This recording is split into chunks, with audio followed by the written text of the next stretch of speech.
right, so welcome back to another episode of Time Out with Sports Doctor podcast.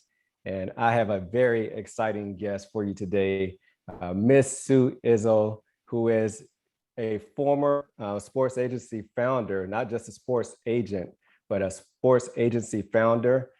She was the female Jerry Maguire, right?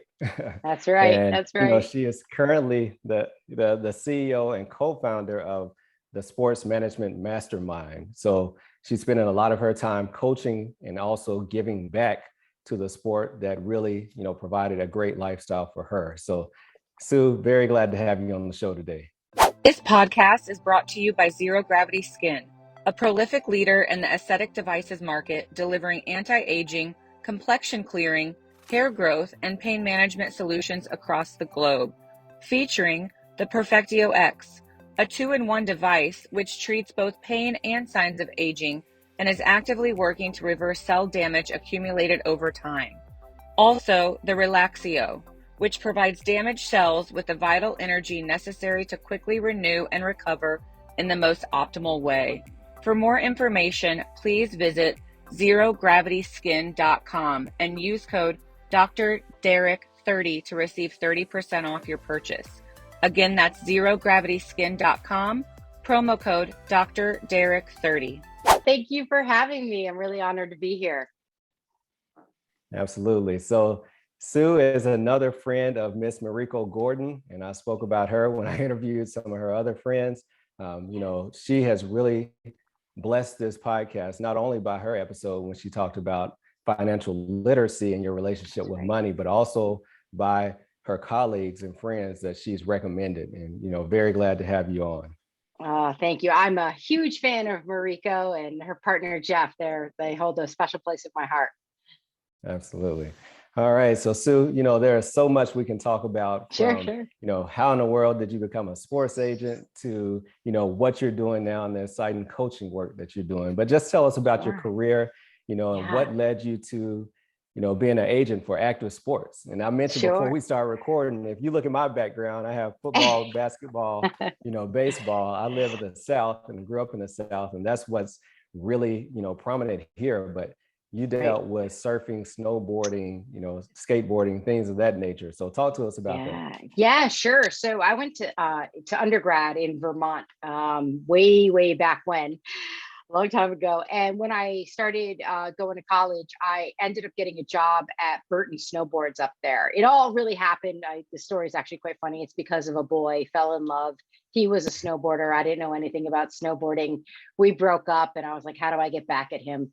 Because I'm Italian.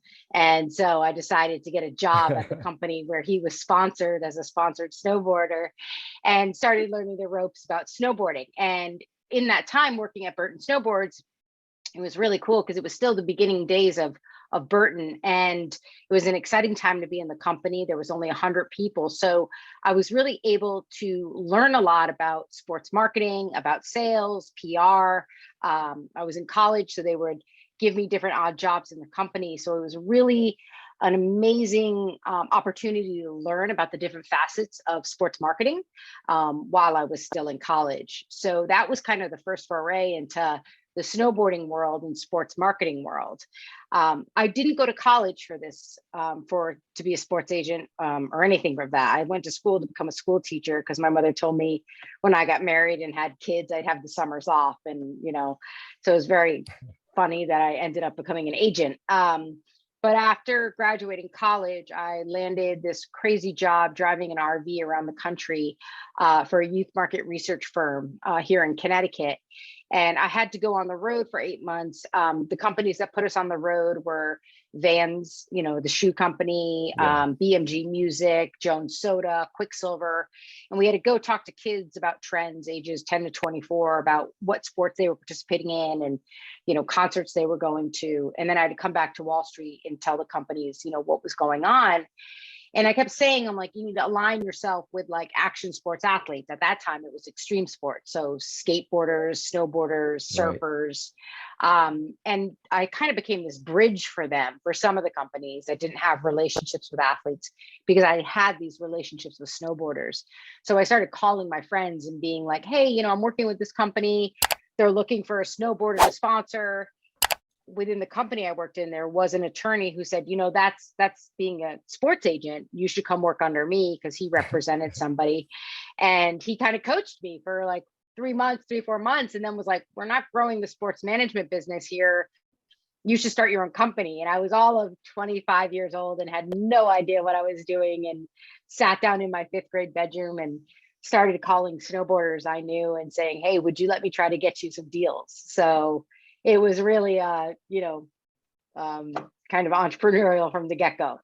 And I love the way that it sounds like you built your agency without even really knowing about it. You didn't just sit down one day and say, all right, I'm going to be a sports agent and I want to own my own business. You started just doing the best that you could at the job you were doing. And somebody said, look, you already have a business, you know, you can do this on your own, which I think is awesome. Absolutely. Yeah, it was, you know, I had so many interests, right? Like I really loved marketing and I loved PR and I love sales, but at the time I couldn't really find a job.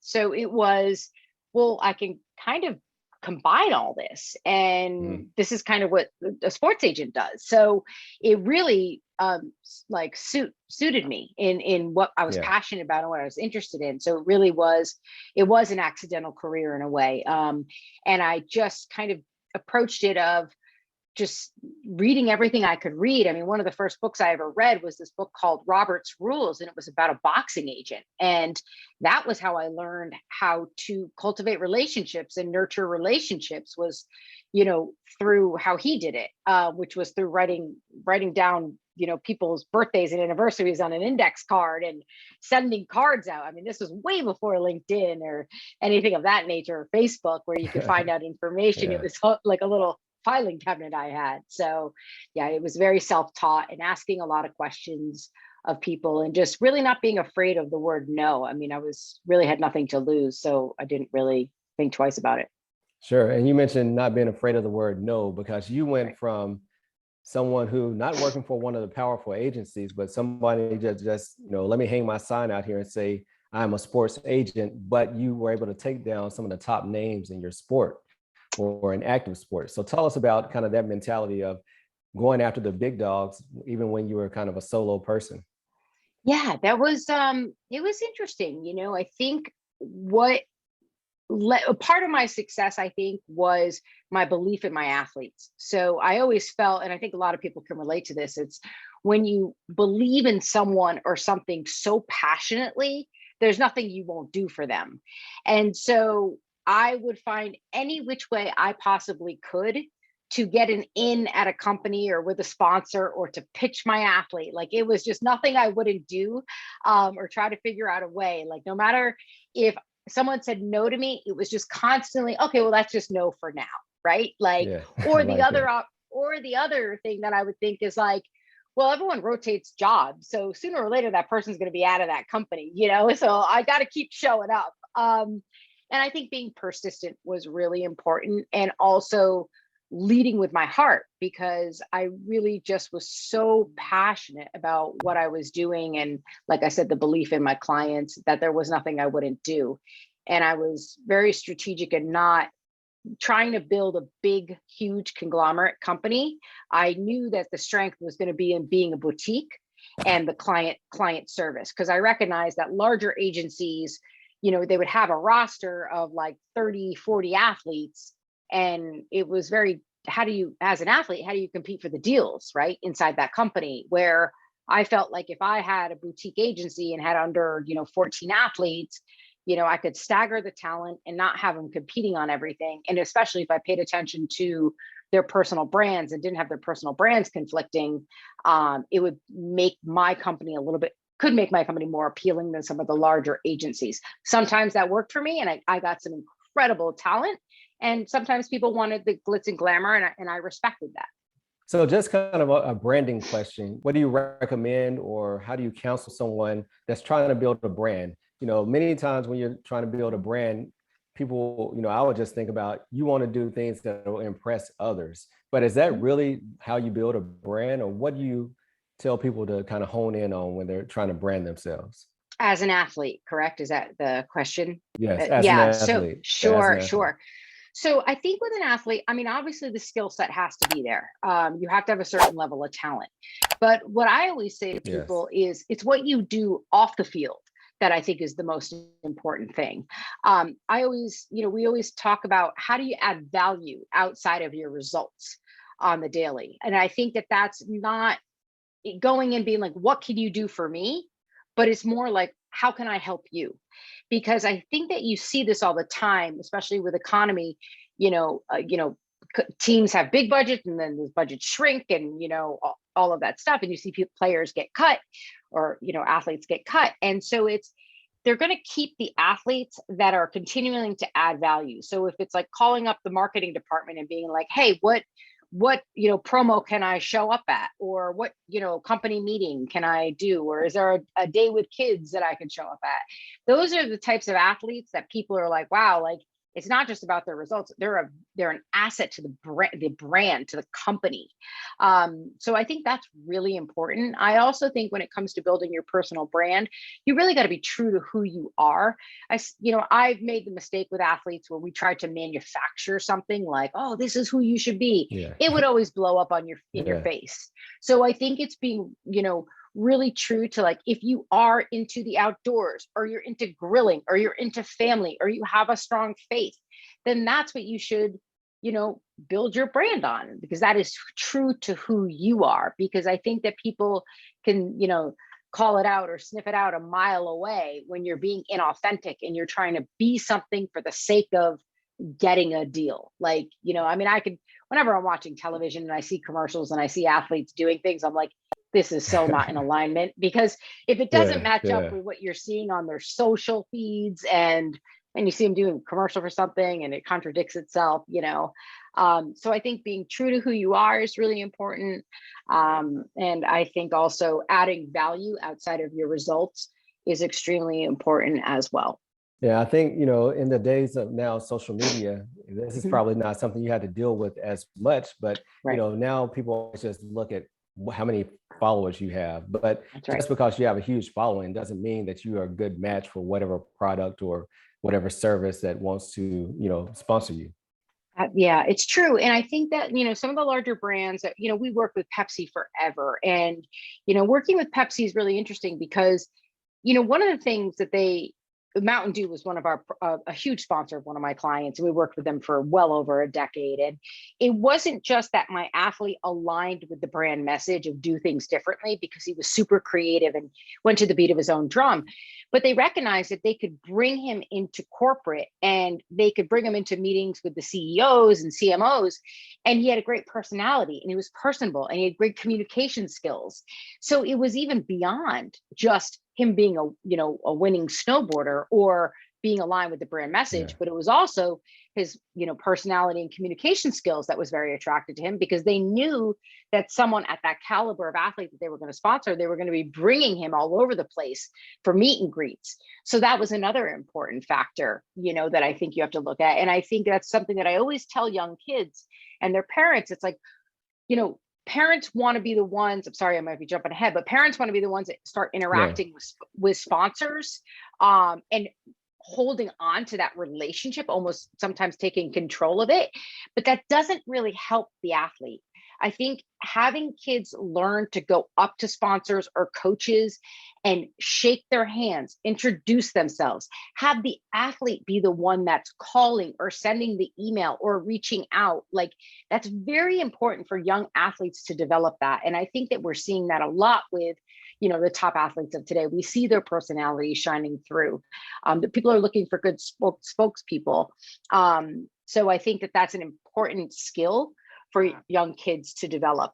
Yeah. So, like you said, we're jumping ahead a little bit, but let's go Sorry. with it, because no, this is good, because parents, oftentimes you think you just have the best interest of your child. Right. So in my office, many times I'll get a call from a mom that says, Mhm. my child wants to be a doctor. Can they come hang out with you? And my answer is always, sure, yes. But, in the back of my mind, I'm saying, does your child really want to be a doctor, or do you want your child to be a doctor?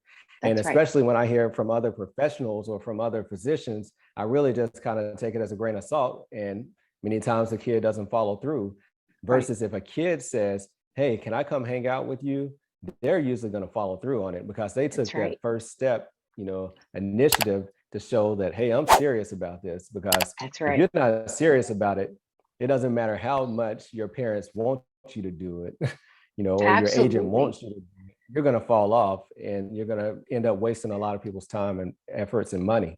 Yeah, I see it all the time with parents. Again, they have the best intentions, and I definitely understand the excitability when their child starts excelling in something or showing interest in something. But being a professional athlete, it's a really long road. So I think that if we're taking these young kids and we're saying, okay, this is going to be your track, you're going to be a professional football player, a professional snowboarder, or whatever the sport is, you have to remember that this is, that could be decades, right, of them participating in this. Parents sometimes think that I just have to drop them off at the field. They have to practice. They have to train. That's all they're going to do. What I always caution parents on is that's one of the worst things you can do, because if you're withholding them from trying and participating in other sports or other interests, number one, we talked about personal branding early on. Personal brand is about interests and about passions. If an athlete is one-dimensional and has nothing else to talk about, that's, it's no good. The other thing that's the problem is that that comes down to some of the self-worth stuff that we talked about. And that is like, people love me because I'm good in my sport. I have nothing else going on in my life, just my sport. So everything is like based on that, right? But if I have a kid that's interested not only enjoys his sport and is super passionate, and then in the off season, they love to go camping or hiking or art, whatever it may be, DJing, right? That's feeding their soul. And it's also helping to develop them and their, like I said, their confidence as well, because confidence is massive in sport, and it doesn't just come from their sport, it comes from other areas in their life as well. So I think, it is a cautionary tale to parents of, we understand the excitement and that's wonderful, but you need to follow your kid's lead. Of course, there is a fine balance between gentle pushing and nudging and encouragement when you have young kids that are, maybe the teenage years and they don't want to do it, but you really got to feel it out, because at the end of the day, it's them doing the sport for the next 10 years. It's not the parent, so it has to be, the kids really have to be passionate. And the one thing, they really got to keep the fun in it. Yeah. So, this is I'll say this is the intersection of life, sports, and medicine. So the kids that I mentor in medicine, I say, okay, you want to be a doctor or you want to be a nurse. So what's your major? Oh, I'm going to major in biology pre-med, or I'm going to major in chemistry pre-med. Why? Because I want to be a doctor. And I said, no, because I sat on the admissions committee when I was in medical school, and you get tired of picking up folder after folder that says biology pre-med, chemistry pre-med. You get excited when you hear that somebody was majored in Spanish or majored in music, and they still were able to find their way back to medical school, because truly all you need to do is complete the prerequisites. You don't have to have a certain major on your title. And when you see somebody that's different, you say, okay, let's bring that kid in for an interview, because I want to see what drives him, or what he had to go through to get to this point, versus the 100 kids who all just majored in biology pre-med and went to class and did research. Because when you can bring yourself off the paper, as you mentioned, you're bringing value, because that's something that's not necessarily tangible. That's right. Yeah, no, I agree. And I think sometimes too, we get so locked in this mindset of how the journey needs to be or how it's supposed to be. I think we have to allow for flexibility, because there's so many different ways to get to the end of the road. It's not just a straight line. So I think being open to that is really important. Yeah. Now we mentioned placing value on winning, and once you win or once you become a champion, people say that's Derrick the champion, right? That's Derrick the professional athlete, and they lose sight of everything else that makes you as a person. Let's talk about kind of the downside of that and the pressure that goes along with that, and how you've seen, I'm sure, athletes kind of fell under that pressure. Yeah, 100%. I mean, we see it not only in sports, we see it in music, right? You hear about it all the time, like the sophomore album, right? Like, Are you a one-hit wonder? And I think, I always talk about, when you're coming up in sport, you're the hunter, like you're hunting for that first win, you're hunting for that recruitment, you're hunting for, to make whatever team. And then you get it, right? And everybody's patting you on your back and you feel like the man, and that's amazing. But then all of a sudden you show up, the next week. And when you're at the top of the heap, all of a sudden you go from being the hunter to becoming the hunted. And repeating success consistently, it turns. And all of a sudden you see kids that if they change, and it's really got to pay attention to it, where they go from competing to win to competing not to lose. Because the idea of loss and what will happen to them, people won't like me, I'll lose my sponsors, I'll get kicked off the team, whatever it is, that becomes the bigger weight than the desire to win. So that is really slippery. And so that is where you really got to dive into really acknowledging the mindset and tackling fear. And I think that's a big part of where preparation comes into play. And when that part of it. Yeah. And I also think that, like you mentioned, being well-rounded kind of helps protect from that aspect of being a winner or being very successful. Now I want to talk about, you built Mosaic Sports Agency, and that was your agency for about 15 years. And, you had a lot of success with it, but speak to some of the burnout that can be associated with not only being a female sports agent in a male-dominated sport, but also being, you were solo. So if you win, you win. If you fail, you fail. And you didn't have a lot of cushion. So let's talk about that grind and doing that day to day and with young athletes. Yes, absolutely. Yeah. So I started my company, as I mentioned, it was 1999 when I started. And I had the company, I owned the company for about 17 years. I sold it at the end of 2016. And it was a roller coaster ride. I mean, I couldn't have dreamt up the successes and where I went with it. It was unbelievable in terms of representing a surfer from Peru who ended up becoming a world champion surfer, the first one from ever from South America, which is like winning the Stanley Cup. And her turning into like Michael Jordan meets Evita, and like what that whirlwind was in South America for us. Like I was so not prepared for that, but it was amazing and it was incredible. To, the death of one of my athletes, he was 23 years old, and then another athlete suffering a traumatic brain injury. So there were extreme highs and extreme lows. And as you mentioned, I was one of very, very few females in the game, let alone one of the only females that owned the agency. So it was very hard. It was absolutely a boys' club. People were always trying to, take me out. I felt like, going behind my back, talking to my athletes. It's the nature of the beast. And just being, it was 10 times harder for me as a female. There's just a flat out. There was no way around that. And like you mentioned, I owned the agency. So it wasn't like I was at CAA or Octagon or IMG and had a bunch of, superiors above me that had my back. It was all me. So it was two full-time jobs. It was being an agent in the business and then running the business on top of it. So either I was working on it or working in it. And then on top of that, I was hiring. So I had a whole team, I had other agents underneath me and administrative and all of that. So, it wasn't just me, but so there was a lot going on. And I had to reinvent the company, I would say like 2 solid times where I had tremendous success. And then a bunch of stuff happened with athletes getting injured, where I had to like rebuild my roster and then get to the top again. And then a bunch of, bad things happened, with my athletes getting injured again or dying, and then had to come back up again. So it was a lot. It was emotionally and mentally and physically a lot to do it. I mentioned that I deal with a very similar patient population that you dealt with as an agent, that 13 to 22-year-old.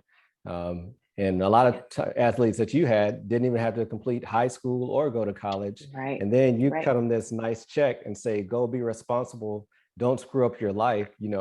I can imagine because when I'm dealing with young athletes or parents and I have to do a major surgery, there's a trust, a relationship. I'm going to do my part, but I have to be able to trust you to do your part. And I know I have so many sleepless nights just thinking about the outcomes and, man, I wonder if they're going to follow this instruction or follow that instruction. And I hate just going to the game to watch them play, after they've come back. But I can just imagine the pressure when you're dealing with that young age, with that amount of money in their pockets and all the influences from family to, the world to, even drugs and everything else. Everything. Just really having to police all of it. Yeah. The Sabre training bat is like no other training bat you've ever used before.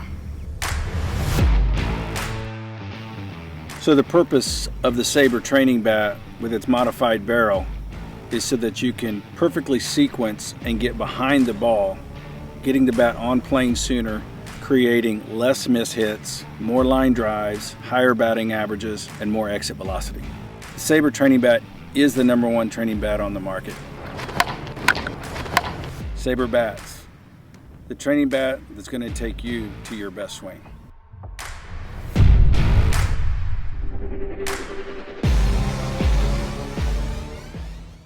It was interesting. I mean, there were some athletes that I felt very like you. I felt very responsible. I knew that this wasn't just being their agent. I knew that they were not like many of them have graduated high school. Only one of them went to college. And so I felt responsible that I needed to teach them life lessons and life skills, not only that would serve them in their career, that would serve them in life. So I was constantly mentoring and educating. The other thing that I would do is when I was choosing athletes, it was looking at them and being like, okay, well, you're great at your talent. And once we got that, then I was looking at them like, all right, what else are you interested in? And that's, what we talked about earlier, because I would try to find entrepreneurial things that they were into or interest that we could build other projects from, because I felt like if I could teach them some business stuff or help them find other revenue streams, because you never know as an athlete how long that career is going to be. There's career-ending injuries that happen all the time. So I felt very responsible. And when it came to the checks, the first thing I would do is say, okay, I'm going to give you a buffet service of like financial advisors. You don't have to sign with any of them, but you need to talk to all of them because you need to get educated. So that was one of the first things that I encouraged them to do. The other thing that I would do is say, let's go buy your toy, right? Because when they get the big check, they all want the toy. And with guys, it's usually a car. So it was let's go get it.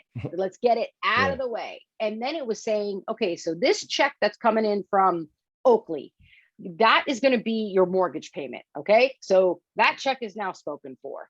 Like this check that's coming in from Quicksilver, that's going into your investments or what have you. Right. So I would try to teach them how to make their money work for them. Now, you mentioned something interesting because we had some parents that were excellent and they were a dream to work with and they got it and they really looked out for their children. But we also had parents that absolutely screwed their kids. And it was awful to watch. And I tried to interject, but at the end of the day, there's only so much I can do. And I watched one parent, like I found out years later, he didn't pay his kids' taxes for years. I had another parent that spent all the money, and that's devastating to me, that parents who don't protect their kids. So I feel that young kids, financial literacy and what Mariko does is so important, but financial literacy is imperative. It is imperative. And I think also while kids are earning money, there's certain laws in certain states that need to be adhered to, and any good agent will be making everybody aware of that. And I think that's really important too. Yeah, absolutely. And that's one thing I really am concerned about or worry about now with name, image, and likeness. Yes. And, in college sports, and you don't have a lot of kids making a lot of money, but some kids are making significant amounts of money. And how much education are they getting to go along with it? Do they have, the financial advisors, or are they going to get this check, spend all of it, and then, you got to pay taxes. If not, they're coming back for it. So that's definitely a concern. Absolutely. And I would always say to parents, hey, listen, like a lot of parents felt the kid owed it to them. right? The parents paid a lot of money up front for the kids' Oh, training and, taking all that. And I respect that. Like if a family sacrifices a lot, I would have no problem with paying a parent, but they had to go on payroll. It was not withdrawing the money. It was forming a legal entity, whether that was LLC, an S corp, and the parent becoming an employee or a 1099 of that. I think with name and likeness, you're right. It is slippery. It's scary. I just hope that there's good educators out there. A friend of mine, and I'll introduce you to him, Bill Carter. He was one of the founders of Fuse Sports Marketing, is youth marketing. And Bill does an incredible program on NIL and is doing great with educating college athletes about this. And I highly recommend anyone looking up Bill Carter and his education on that. that's great, because education is definitely key. Yes, it is. All right. Yeah. So, in your career, like you mentioned, highs and lows. And Yeah. I had another guest that said, no matter if you're in the valley or if you're at the peak, it's all a moment, And as soon as you reach the peak of one mountain, that's the base of another mountain. And you just continue to climb and climb. And, that can be exhausting. Yes. So, what would you tell your 30-year-old self now if, about what to do or what not to worry about? Just what would you tell your 30-year-old self? It's funny. It makes me think of, I had a moment in my office with one of my employees, and I said to her, she's like, "Oh, you got that deal. You must be so happy." And I said, "I'll be happy when I get XYZ." And she turned to me and she said, "You realize you always say that and you're never happy." And Wow. it hit me like a ton of bricks, and she nailed it. There was always an "I'll be happy when." There was always another level of it. And I think it was appreciating, learning to give myself credit for what I had accomplished, being happy in that moment. I shredded myself. I shredded myself every single step of the way.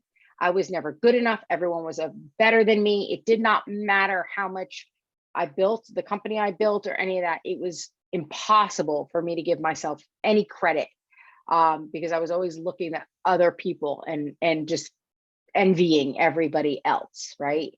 So if I were to talk to my 30-year-old self, it would be, stop for a minute, pat yourself on the back, look at what you've done. It's amazing. Give yourself credit, like yourself, don't wish this moment away, because I think I wasted a lot of time doing that. And it's not so much I regret it. I just wish I learned the lesson earlier to enjoy it more. No, that's great. And I just had a recent episode talking about self-awareness, and that's exactly what that is, because we beat ourselves up as high achievers, as athletes, doctors, entertainers, agents, whatever. We beat ourselves up because we're always trying to do the next thing or meet somebody else's expectations of us. That's not healthy. And, I heard you speak about, being in a healthy mental state allows you to pull back and say, "You know what, Sue, you did great today." Or, "You know what, Derrick, that was awesome. The fact that you sat down and talked to this kid, 10 minutes about what his career is about." And just appreciating those small wins instead of always, comparing yourself to a perfect level. It's hard to do that when you're not in a healthy state, because you're always just trying to, I know for myself, I was always trying to make somebody else happy instead of worrying about me, which led me, you're performing instead of being yourself, truthfully. Totally. I think that, I just wanted approval. If I did this, if I got to this level, someone would like me better, my family, whatever it was. And so I was constantly always looking for the next thing, or, then I'd be accepted, or then I'd be good enough. And that it's just an impossible journey to go on. There's no end to it. And it's really silly. And it caused me a lot of pain. And, I'm very open about, my mental health struggles that started when I was very young, and my depression that I've experienced since the age of 12. So going through building this company And my entire self-worth was tied into how this company performed or how an athlete did. And that is crazy because I had zero control over how if an athlete got a deal or not. There's so many factors that go into that, right? Or, we got the TV deal or whatever. And so it was really, it was just a recipe for disaster for me throughout that time. And as I was going up and down with the company doing well and not doing well, and athletes getting injured or athletes dying, and my self-worth being tied into that, it was just this implosion that happened for me where I finally just kind of cracked and was like, I need to take a massive time out and get straight in my head of who am I, what makes me happy, who is Sue Izzo, separate from Mosaic Sports Management, and learn to like myself first, then love myself, and then, like you said, develop that self-awareness and boundaries of separation of what I call church and state, of work and my personal, and who I am as Sue. The other thing too is that I think in professions we have to develop certain things, and I had to develop a very heavy coat of armor as a sports agent and being the agency owner and being a female in this field. And I realized, 16 years into it, I wanted to take that armor off. It was too heavy and it wasn't who I innately was. And I think I got away from who I was because of how I felt I needed to do the job. And I wasn't correct in some of the ways I did the job or how I behaved, because I felt, I could have done some things differently. And, that's one of the reasons why I got out of the game, where I just wasn't happy anymore in it. It didn't matter about the money. It was just, I wasn't happy with who I was, and I wasn't happy with, I wasn't passionate about it anymore. Yeah. Well, thank you for sharing that, because that's, of course, that's what can really change people, because people feel like many times you struggle in isolation. And, as I mentioned, that once you achieve the level of agent, physician, professional athlete, you're almost untouchable, and people glorify you for that one line. And they kind of forget about you being a person, and that you have struggles, and that you have to go through things and overcome things. And you have to be perfect every day when you step out of your house, step out of your car, put the smile on your face, shake hands, make the deal, and keep moving. Yeah.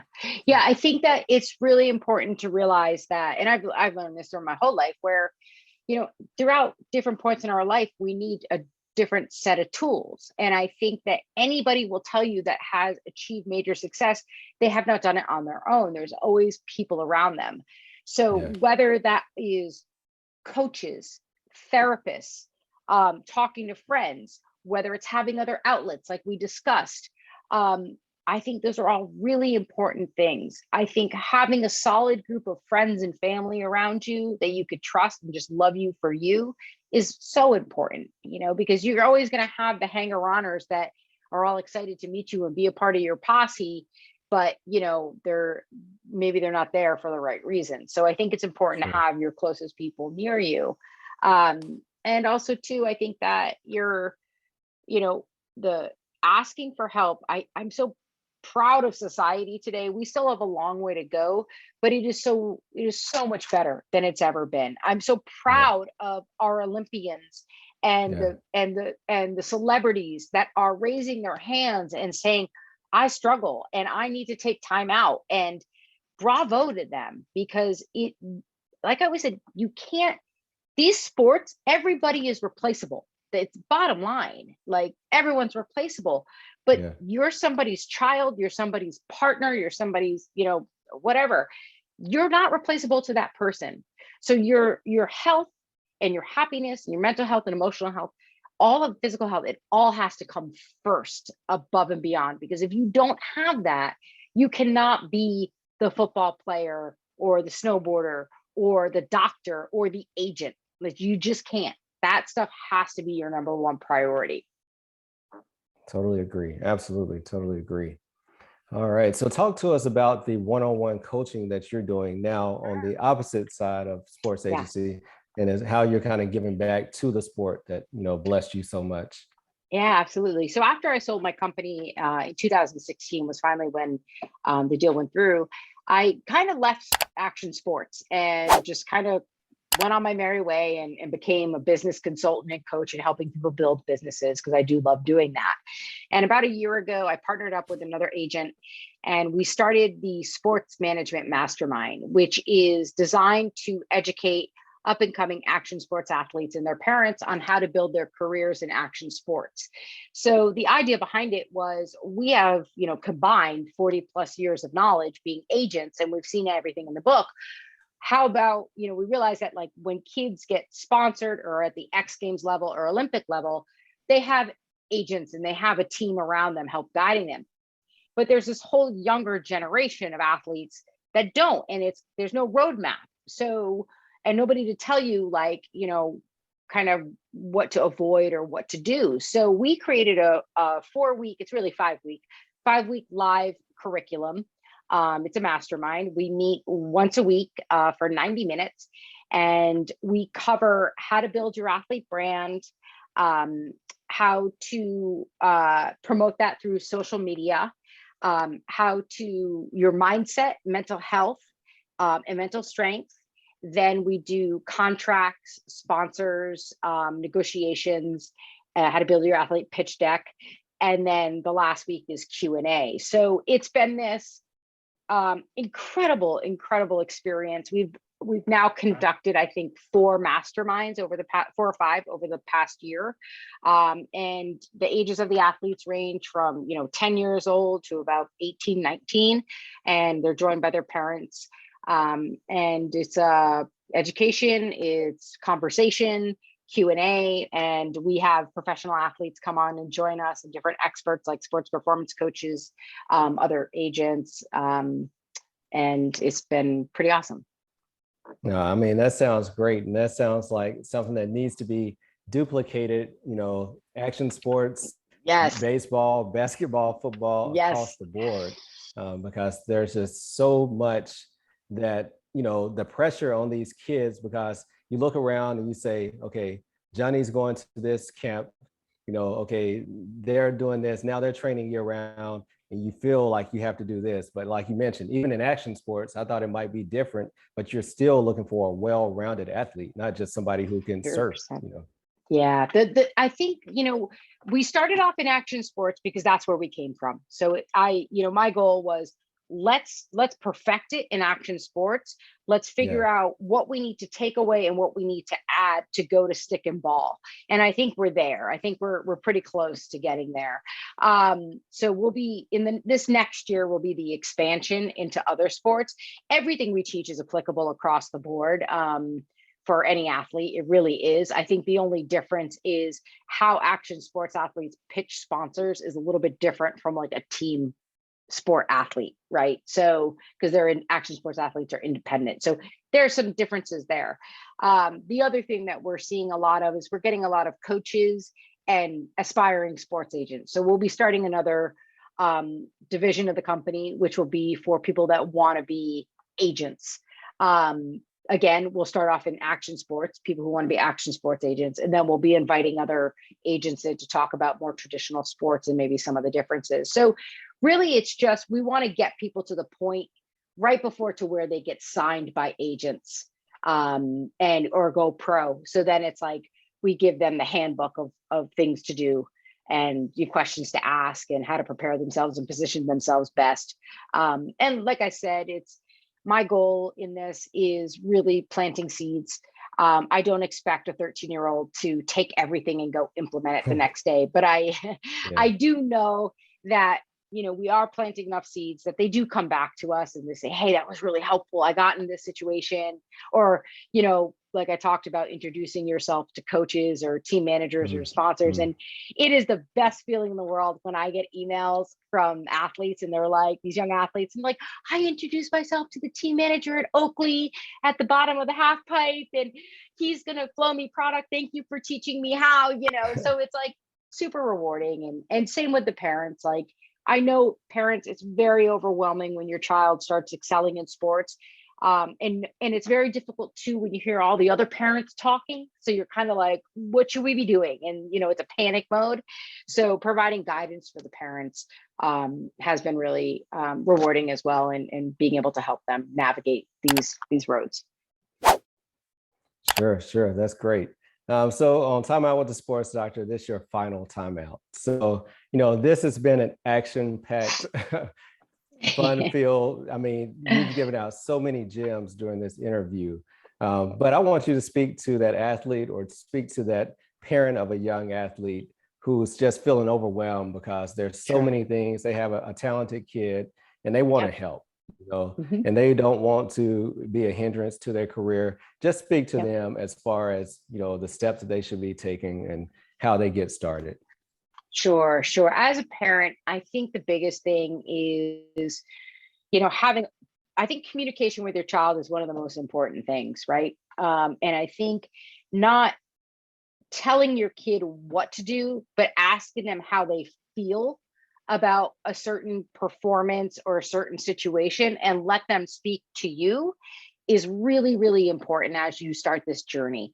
Hey, how'd you feel about that practice? Was it fun for you? Was there something you wish you could have done differently? Why was that disappointing for you? Those are open questions that you can ask your child and let them speak back to you, versus you saying, you really should have cut left instead of cutting right, and you should have done this. Because then they're going to shut down and they're not going to want to open up to you because they don't want criticism. Leave the coaching to the coaches. That's what they're there for. As a parent of an athlete, your job, number one job, is support and unconditional love. That's number one. I think as your child starts to explore different sports, let them feel that out. Like I said in the beginning, to be a professional athlete is a really long career, really long time. So someone once said to me, the only pressure in a household should be in the water tank or something like that. It shouldn't come from a parent and their kid, and I was like, that's actually really good. So I think that's really important. Keeping the communication open, letting them share how they're feeling with you. Remember this is a marathon and not a sprint. It does get overwhelming because there's a lot of parents talking, or other athletes maybe that are excelling past your child. One of the biggest trappings I see of parents is they want their children to peak earlier than their children should. You need to let your kid develop in the time that they're supposed to, both physically and mentally and emotionally.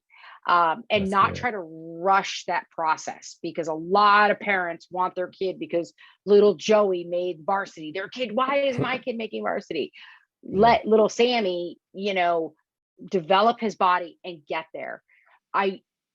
This is such a cautionary tale. I say it to parents all the time because I don't want my athletes peaking at 16. That's a disaster. A 16-year-old cannot handle the Olympics. Very few of them can. I want my athletes peaking between the ages of 21 and 24 and really get it, because you're so much more equipped, again, on so many levels. So I think that's really important for parents to hear as well. No, that's great. Yeah. Compete with yourself, not with your neighbor. That's right. So, you really have to run your own race. Yeah. Yeah. No, that's great. That's great.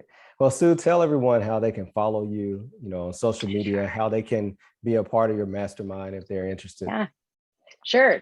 Please, follow us at sports. Well, the website is sportsmanagementmastermind.com. You can find out all the information about our 4-week mastermind there. The Instagram is Sports Management Mastermind. And you can also follow me at Sue Izzo. That's pretty much where I'm at. Well, hey, thank you for coming on. It's been a blessing to me. So I know this is going to be a blessing for many. Oh, thank you so much. It is such an honor to speak with you. I really appreciate it. Absolutely. Thank you. Thank you for continuing to support this podcast. If you enjoyed this episode, then please leave a 5-star review.